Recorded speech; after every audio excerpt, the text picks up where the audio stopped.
Из года в год в Мирном одна и та же проблема – неочищенные улицы, тротуары и недовольные пешеходы. Гололед, который утром превращается в лужи. Мнение жителей города по этому поводу узнавали наши коллеги. В Мирном как снег, так большие проблемы. И вроде техника работает круглосуточно, особенно в центре города. Но жалоб со стороны пешеходов меньше не становится.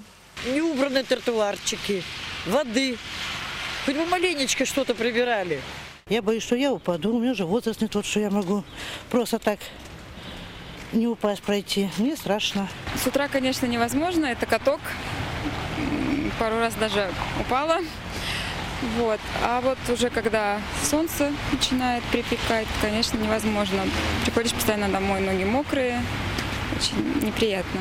Улицу убирают десятки рабочих и несколько единиц техники. Но все как будто тщетно. Картина из года в год одна и та же. Плохо очищенные дороги, по обочинам снежные навалы, весной огромные лужи. Конечно, надо больше внимания уделять. Деньги платим, эти налоги платим, все такое. А дороги, они у нас не меняются.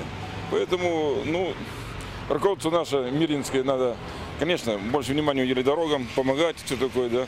Бьются машины, люди падают по этим камням, да. Получают травмы, больницы идут. Большой ущерб получается. Сейчас как раз и солнце припекает, оно хорошо все так тает. Сейчас как раз самое время его чем-то помощнее, наверное, убрать. Между тем, винить во всем коммунальщиков нельзя. Обязанность вывозить снег лежит на владельцах торговых точек и магазинов. Однако нерадивые бизнесмены как будто не замечают огромных наледей и луж на прилегающей территории. А городские власти не могут оказать на них должного воздействия. В итоге страдают жители. Им приходится быть крайне осторожными при движении по обледеневшим улицам. Анна Винокурова, Илья Засухин, Роман Ларин, телеканал «Алмазный край».